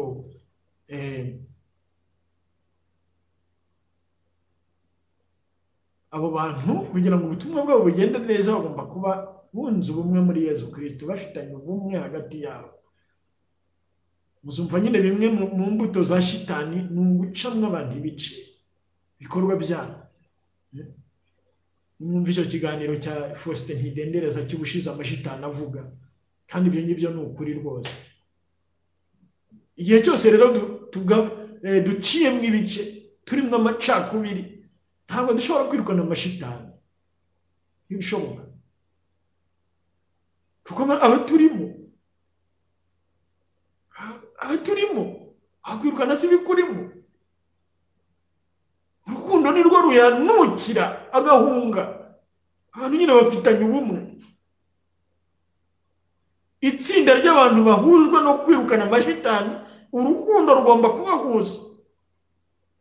Waba rudahari nyine ubutumwa buba burangiye.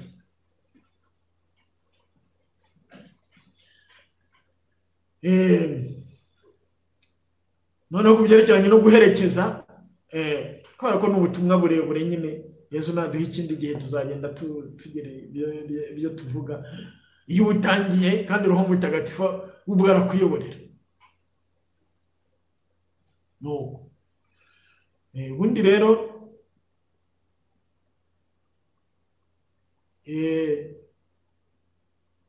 uburyo bwo guherekeza umuntu kurinda inzira y'umuntu waba yaje mubona ko yatangiye urugendo. Uburyo bwa mbere nyabwo bukwiriye ni buriya tudafite.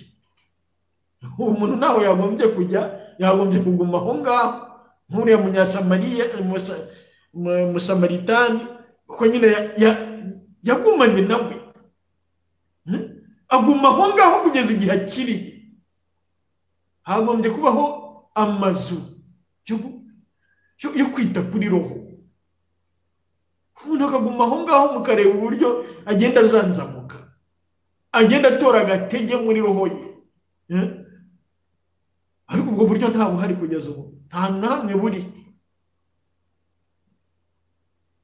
None ubwo buryo niba butariho rero, uwo muntu twakomeza kugenda tumufasha gute?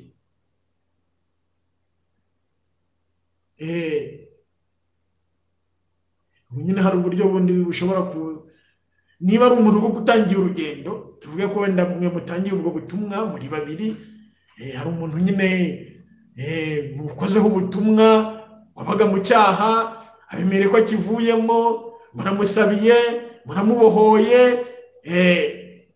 ntabwo mugomba kwihutira kuvuga ngo murajya kubohora abandi. Uwo nguwo nta rugendo arakora. Mu bintu mugomba kwitaho, igihe cyanyu mugomba kukimuha bihagije. Uwo muntu mwagombye kumwinjiza muri gahunda yanyu rwose. Buri munsi mukajya mujya gusengera iwe. Niba afite urugo mushobora gukora nk'icyo kintu kuzageza ryari? Urugo rwe mukaruhindura rwose aho gusengera. Niba hari ari irembo ry'abarungi cyangwa se wari urugo rw'indaya cyangwa se yari inzu y'abapfumu, mukahindura inzu yo gusengerwamo ya Data na Mwana na Roho Mutagatifu. Muri urwo rwego rwo guherekeza umuntu uvutse bundi bushya, amashitani amaze kurekura, inzu abamo yagombye guhabwa umugisha. Ni ibintu by'ingenzi. Ayo mashitani mu rugo iwe arahari.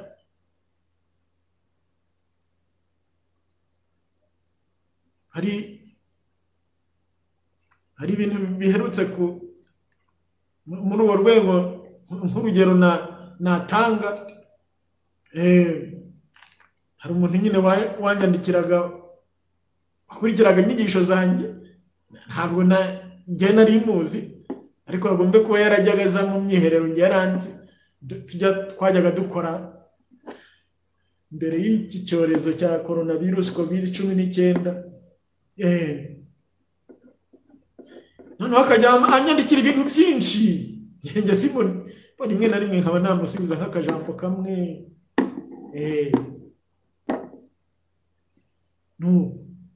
Ageze aho aranyandikira nyine yivumbuye, mbese roho mbi nyine ati ibintu inyigisho zawe ndazikurikira nkumva mbese nkaho yakabuze umwuka, nkumva merewe nabi kurushaho. Noneho rero numva umutima wanjye ko mutavambwira ati umuntu afite ibikomere akeneye kwitabwaho. Mbese iyo gihe yaransezeye ati rwose ati yewe tuziyigishiriza abandi, ati njye birananiye. Noneho ntangira kumwitaho, ndamwandikira nyine mubwira nti ugerageze wumve izo ushoboye n'iki byose. Noneho ndanamusabira ku buryo bwihariye. Noneho guzi icyo byabyaye, yashigise igihe arambwira ngo arashaka penetensiya. Njyewe ntekereza ko ari penetensiya yayindi y'umuntu nyine ufite icyaha kirimo kimurya, kavuga ati cyo kwikiza ngo akomeze yihagirijwe. Reka penitensiya zimwe nyine z'umuntu ushaka kubohora ubuzima bwe bwose. Iyo penitensiya nyine arayishaka, ndamusabira mukora isengesho ryo kubohoka mu izina rya Nyagasani Yezu. Noneho ageze mu rugo arambwira ati nsanze bimeze nabi kurushaho, ati merewe nabi kurushaho. Numva nyine ko numva ko mu rugo rwe hari amashitani. Urumva mu by'ukuri njye sinakoze nyine nk'uwo musamari, uwo muntu nagomba kumuherekeza mu rugo iwe nkajya kuhasabira, ubonye ni buriyo nkoranyo. Ariko ibyo byose mu buryo ubutumwa bukorwamo, ibyo byose ntabwo bishoboka, biragoye. Reka tuvuge ko bigoye, kuvuga ko bishoboka wenda umuntu yaba akabije hano. Noneho numva ko nyine amashitani ayaramurimo yagiye, ariko mu rugo rwe bene cyakora n'iki nukongera kureba uburyo yakongera kumushakamo inzira ngo amusubiremo. Noneho mpita mubwira nti noneho utera amazi mu rugo iwawe kandi ugenda uvuga amagambo yo kwirukana ayo mashitani. Mubwira amagambo agenda avuga nyine yo kwirukana amashitani, se kibizira nyina gute. Ntabwo byamworoheye, ariko nyuma yo kurangiza uko gutera amazi mu nzu yagenda yirukana amashitani atyo, yarongeye agarura ibyishimo. Urabyumva? Ariko ibyo birerekana ko mu by'ukuri uwo muntu urugendo yatangiye gikeneye kwitabwaho. Ariko se niba umuntu afite wenda abantu benshi bameze gutyo, ntabyo ushobora. Hano bibwira umuntu ntazabyumva, ntabwo azabyumva. Arakeneye nyine, buri wese arireba, kuko ntabwo umuntu yibona muri benshi, yibona ubwe arimo yitabwaho cyangwa se yatererana. Nibyo abakozi rero ni bake, imyaka yeze ni myinshi, abakozi ni bake. Ubwo butumwa bwo guherekeza, bwo kwakira, gusabira, guherekeza, kubohora, ni ubutumwa bwa Roho Mutagatifu. Ni ubutumwa abahawe iyo ngabire bashobora gukora. Umusaseredoti nk'uko nigeze kubivuga, ubutumwa bwe afite muri icyo kintu badashobora kumusimburamo ni ubwo gutanga penitensi. Ibindi byose bashobora kubikora, ariko mu bantu ntabo.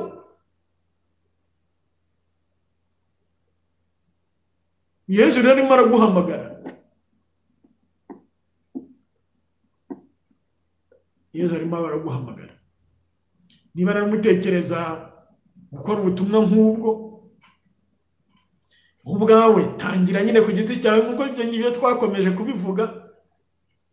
Ariko mushobora gutangira muri babiri, bakajya hamwe mugasenga musabira abo bantu. Mushobora noneho mushobora gukora ubutumwa muri babiri nanone ku muntu, mushobora gufashiriza umuntu hamwe.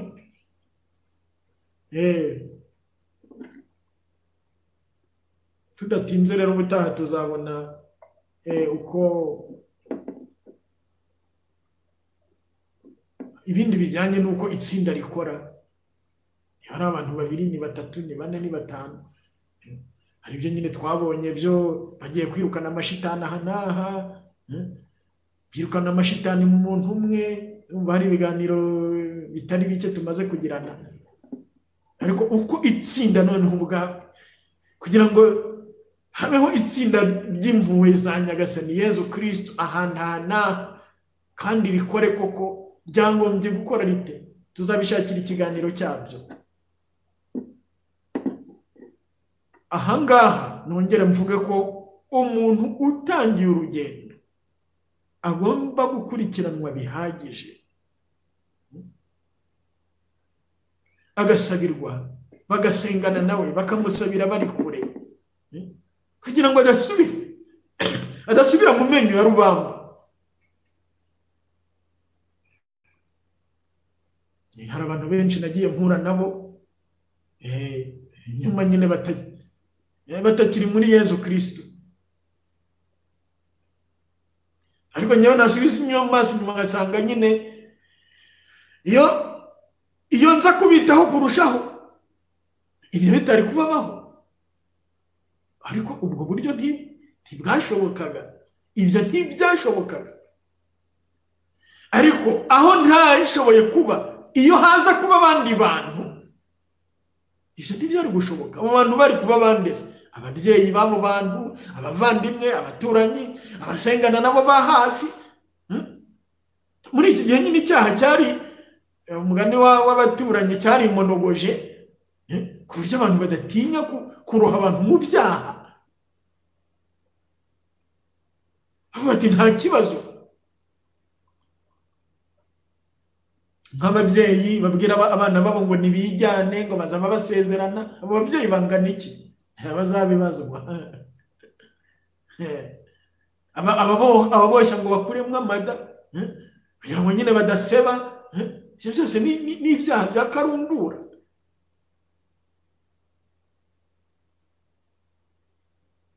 Kubona ababyeyi bakubwira bati wikora icyaha, mbese ababyeyi batari umubiri gusa muri wowe, ahubwo ababyeyi baroho. Abafite ababyeyi nk'abo ni bangahe?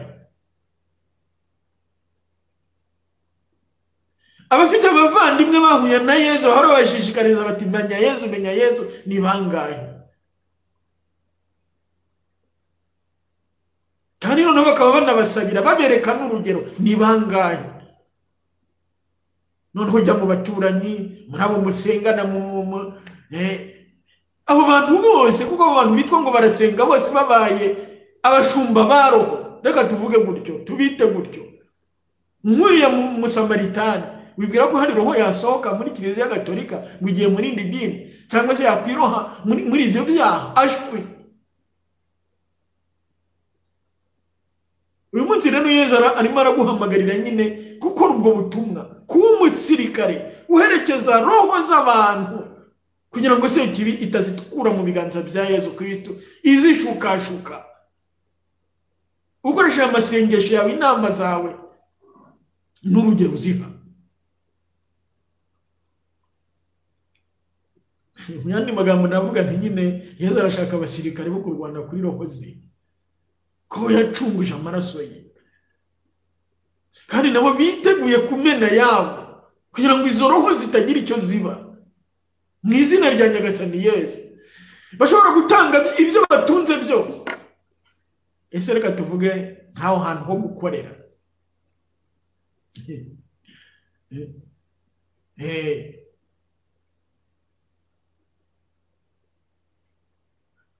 hari igihe nyine hashobora kubura kubera ko abantu wenda banze kugira aho bakodesha, cyangwa se mu bihugu bimwe na bimwe nyine niyo ukoresha icyumba cya paruwasi hari amafaranga utanga. Hari ibintu kubera imbeho wenda, hari kugira ngo bahashyushye, hari kubera igihe cy'izuba nabwo haba hashyushye cyane kugira ngo hazemo akayaga, ubuhehere. Ibyo byose bitwara amafaranga paruwasi nyine itakwishingira, kubera ko itabishaka, cyangwa se kubera ntayifite nayo ifite. Hari amaparuwasi yose ntabwo, hari amaparuwasi afite ibibazo bikomeye, bitewe nuko ifite none nk'iyo ifite abakristo 4, 10, urumva nyine imeze ite? Abo bantu rero bashobora kwanga kugira icyo bikura ku mufuka. Ariko se tuzagira gutanga igihe tugira no ibi bishoboka bite? Cyane cyane icyo gishuko cyo kugundira ibyo abantu batunze, batanze ibindi byose, ariko kugira ngo uzamukureho ifaranga bikaba ikibazo. Icyo gishuko no kugitondera. Twibuke uko Kiliziya igitangira uko byagendaga. Abantu batangaga ibyo batunze byose kugira ngo Yezu Kristo mu bihe bya mbere nyine yamamazwe. Nanone mwibuke wa wundi wagiye kureba Yezu Kristo w'umukungu, muri Mateyo 19. Uburyo yari bitunganyije byose, ariko kuri ifaranga rye umutungo we bikamunanira, ariko agatahana agahinda.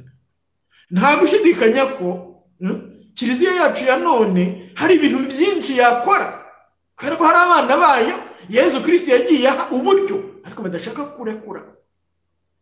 Ibyo nakunze kubyigisha cyane abakristo nabayemo, ku byerekeranye no kubaka amakiliziya.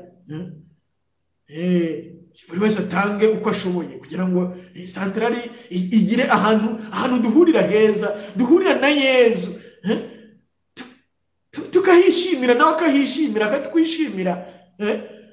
Ibyo nyine abantu ntabwo abantu barabyumva. Nawe rero niba ubyumva, naho mwaba babiri, ntimuzishimire gusa gukoresha ibyumba byanyu n'iki. Ibyiza ni ukugira ahantu hagaragara, abantu nyine bazi. Yari kuri paruwasi ahantu, ntabwo ari kimwe nyine n'ibyo byo mu byumba. Ibyo mu byumba ni ukubyitondera.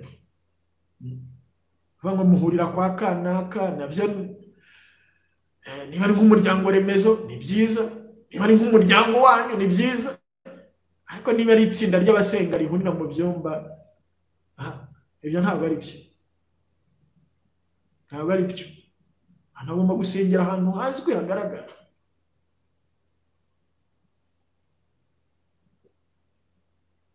Akenshi nyine abo bihisha mu byumba bigira ingaruka. Simvuze ngo abenshi ni sekibi iba yahabayoboye, ariko ni ukubyitondera.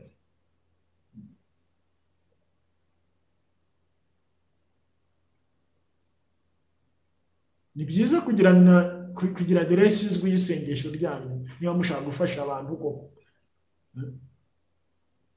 Nk'itsinda rishinzwe guherekeza roho, nk'abasirikare ba Yezu Kristo, abantu akaba ariho muhurira n'abantu, kugira ngo nushaka kugira icyo ababeshyera hazabura impamvu, ariko mukorera ku mugaragaro, mukorera mu rumuri.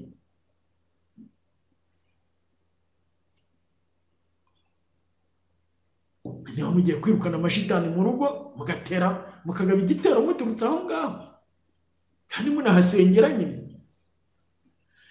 Ntabwo rero Yezu Kristo azahurira abana be aho bakorera, niba ari bo bakoreramo koko. Singizwa Yezu Kristo wadupfiriye ukazuka. Bikira Mariya mwamikazi wa Karumeli dusabire. Mutima utagira inenge wa Bikira Mariya turengera turwaneho mu izina rya Yezu. Singizwa Yezu Kristo wadupfiriye ukazuka.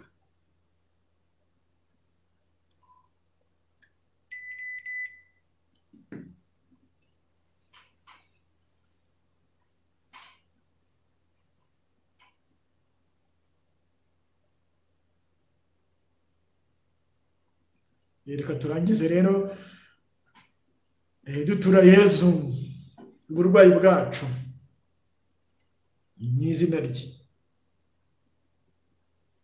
kandi tubikoranye ukwemera. Yezu Kristo ni muzima, ntacyo adashoboye. Yezu arakiza, n'uyu munsi Yezu arakiza.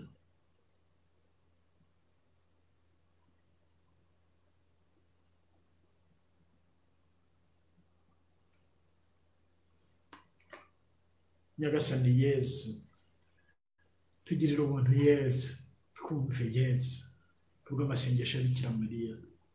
Mubyeyi Bikira Mariya, akirira isengesho ryacu rigire iryawe, udusabire gukira kuri wowe no ku mubiri.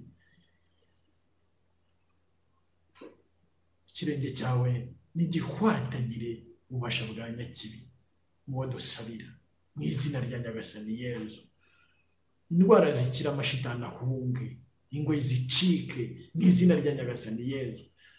Haboneka abasirikare nyaboye ba Nyagasani Yezu Kristo bo kurwana kuri roho, ku mukiro wa roho z'abantu, ntacyo bazigamye. Nyagasani Yezu, dusendereze roho wawe mutagatifu kano kanya, maze isengesho ryacu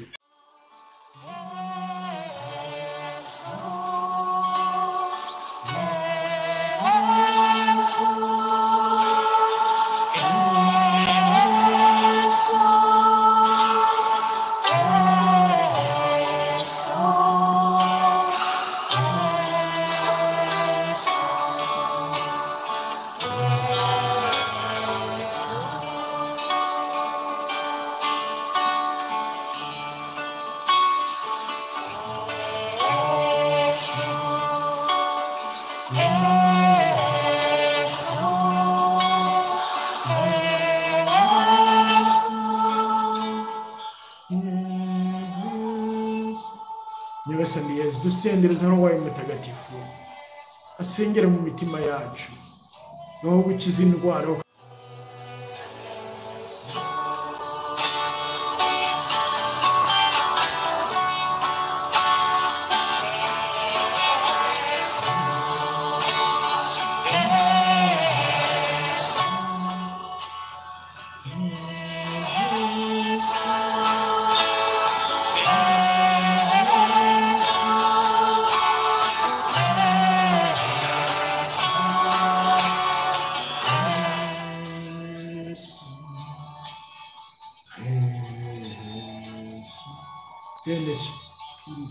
ngwino roho mutagatifu ngwino dusendereze ububasha bwo gukiza abarwayi mu izina rya nyagasani Yesu ngwino uvugira mu kanwa kacu izina rya Yesu rikiza indwara zikire roho mbi zihunge mu izina rya nyagasani Yesu ngo zicike kandi abantu bose buzura imbaraga zo kubohora abandi mu izina rya nyagasani Yesu ngwino roho mutagatifu ngwino roho wa Yesu ngwino roho wa data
nyagasani Yesu turakwinginze hamwe na Bikira Mariya n'abatagatifu bose Yosefu mutagatifu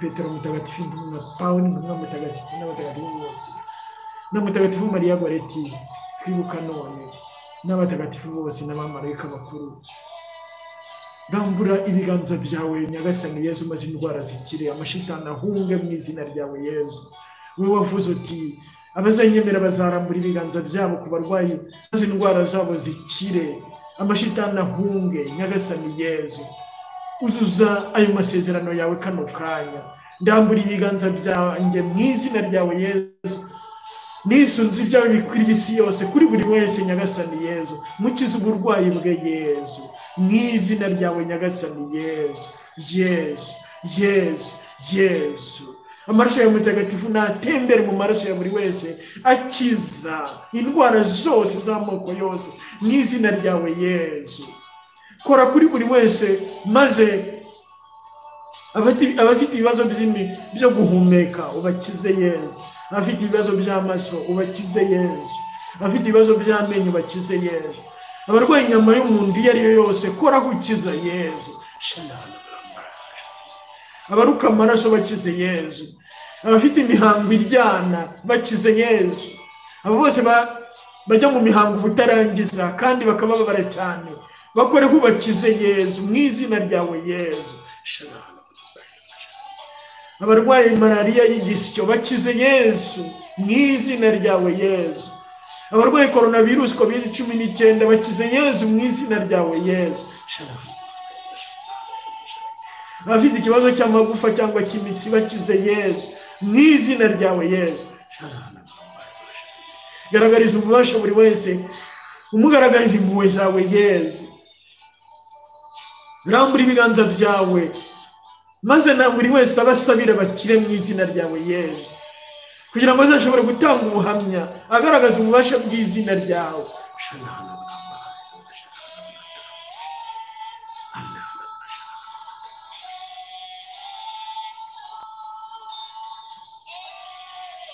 uri umukiza kandi uri umutegetsi nyagasani Yezu, nta kikunanira.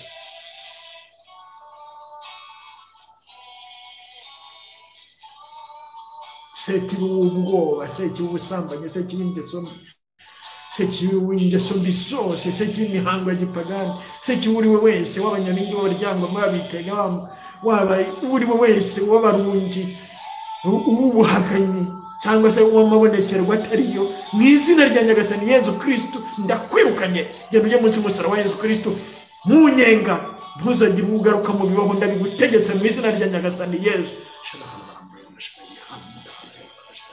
Ingoyi zawe zose ndaziciye, nzicishije amaraso ya nyagasani Yezu, kandi abo wagize icyo waka bose ndakibashubije mu izina rya nyagasani Yezu. Yezu we, uri umukiza kandi uri umutegetsi, umugisha buri wese, ukiza uburwayi bwe, umuhumuriza ku mutima, umuha gutangira bundi bushya urugendo, kandi umuha abamuherekeza n'abazamurwanaho. Rambura ibiganza byawe nyagasani Yezu, ukomeze abazinjira muri ubu butumwa bose, bazagende barushaho kugira imbaraga zo kubukora mu izina ryawe Yezu, kugira ngo barwane kuri roho zigihaguruka mu biganza bya sekibi, zoye kuzongera gusubira mu mwanda mu izina ryawe nyagasani Yezu.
ndakuramutsa Mariya, ujine muharana n'Imana, wahebuje abagore bose umugisha, na Yezu umwana wabyaye arasingizwa. Mariya mutagatifu umubyeyi w'Imana, uragize usabira twe abanyabyaha, kuri ubu n'igihe tuzapfira. Amin.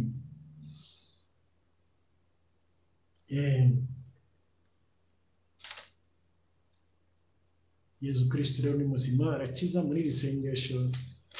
Yezu Kristo aramye arakiza umuntu ufite ikibazo cy'umwijima, ufite ikibazo cy'impyiko, Yezu arimo arakiza. Ufite ikibazo cy'amenyo, Yezu arimo arakiza. Umuntu ufite ikibazo mu mura, Yezu arakiza.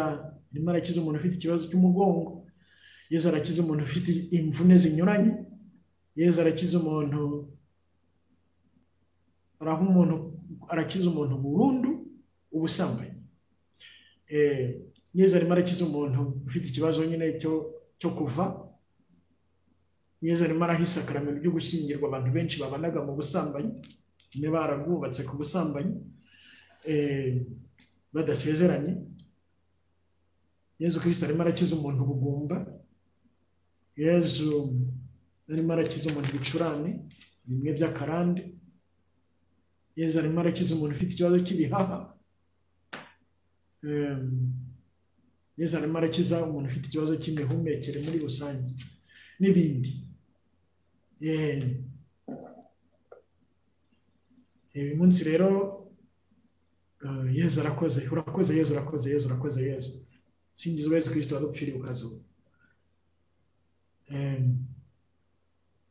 Ubwo Yezu nabishaka tuzongera guhura kuwa mbere w'igitaha saa 12 kugira ngo dukomeze kwihugura mu byerekeranye no gufasha gusabira abandi, byerekeranye no gusabira abandi. Ibyo kwirukana amashitani ubwabyo ndumva mu by'ukuri ni bumwe nyine mu butumwa bwo gusabira abandi. Ndumva ibyo tubivuzeho bihagije. Mu kanya ndashyira ku mbuga iriya nyandiko izabafasha kurushaho kugenda mukora ubwo butumwa, kandi wagira ikindi kibazo yambaza.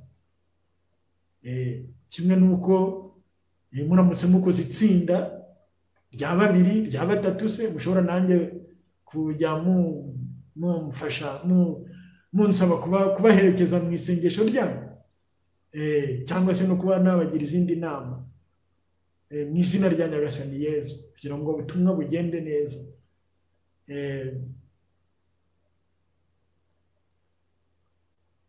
Urakoze Yezu, urakoze Yezu, urakoze Yezu. Nyagasani Yezu nabane namwe. Ushobora byose nabaha umugisha, Imana Data na Mwana na Roho Mutagatifu. Amen. Singizwa Yezu Kristo wadupfiriye ukazuka. Singizwa Yezu Kristo wadupfiriye ukazuka. Singizwa Yezu Kristo wadupfiriye ukazuka.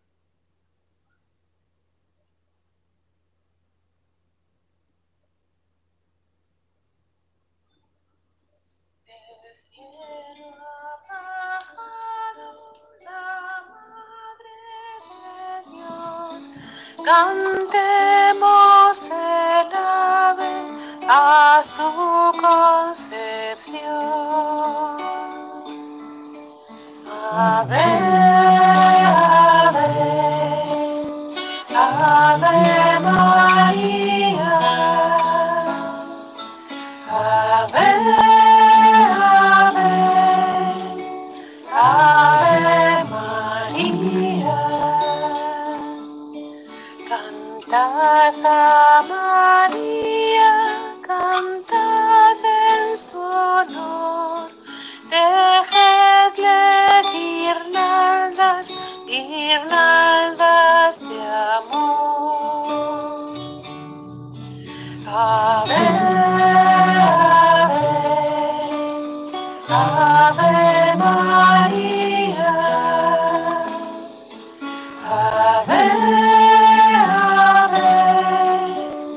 Ave María. La Virgen bendita sonríe de amor cuando ya sus hijos tan grata